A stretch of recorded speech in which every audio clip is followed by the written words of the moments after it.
Alright, let's dive into something that's both hilarious and thought-provoking, a photo that's been making waves in the photography world.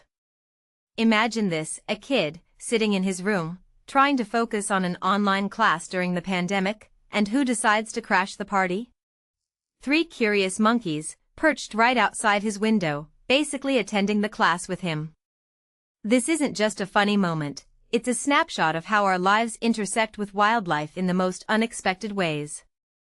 And guess what?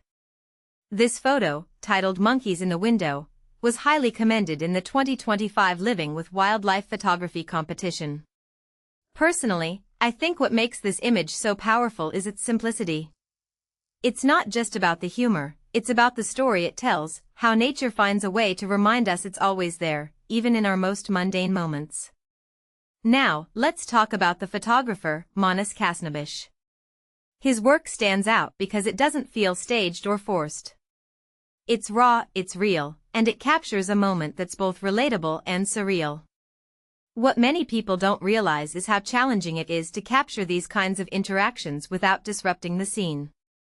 Khasnabish used a Canon EOS 80D with an 18 to 135 mm lens, and his settings, 140 SEC, f/5.6, ISO 1000, show he was working with low light, probably trying to be as unobtrusive as possible.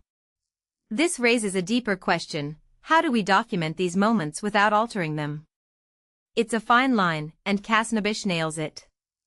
But here's where it gets even more interesting. This competition isn't just about taking pretty pictures. It's about highlighting the complex relationship between humans and wildlife. From my perspective, this is where photography becomes more than art, it becomes a tool for conservation.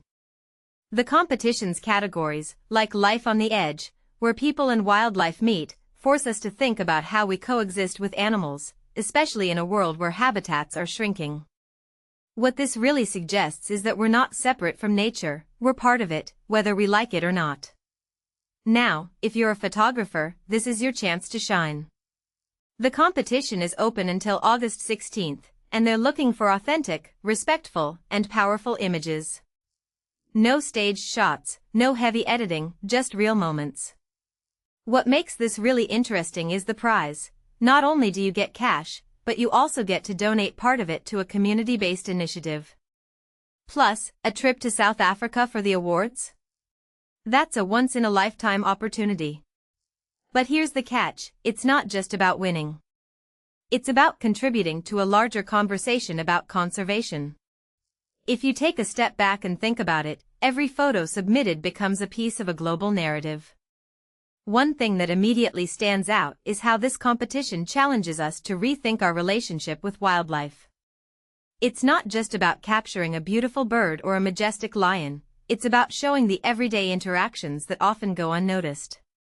A detail I find fascinating is how urban wildlife is becoming more common, like flamingos in Mumbai, another shortlisted image.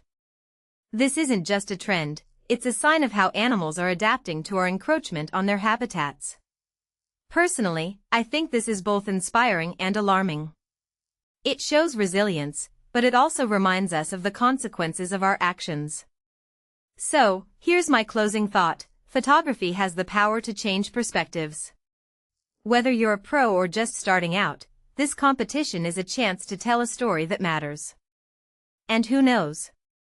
Maybe your photo will be the one that makes someone stop and think about how we live with wildlife.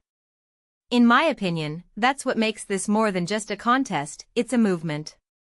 So, grab your camera, keep your eyes open, and let's see what stories you can tell. Who knows? Maybe next year, we'll be talking about your photo.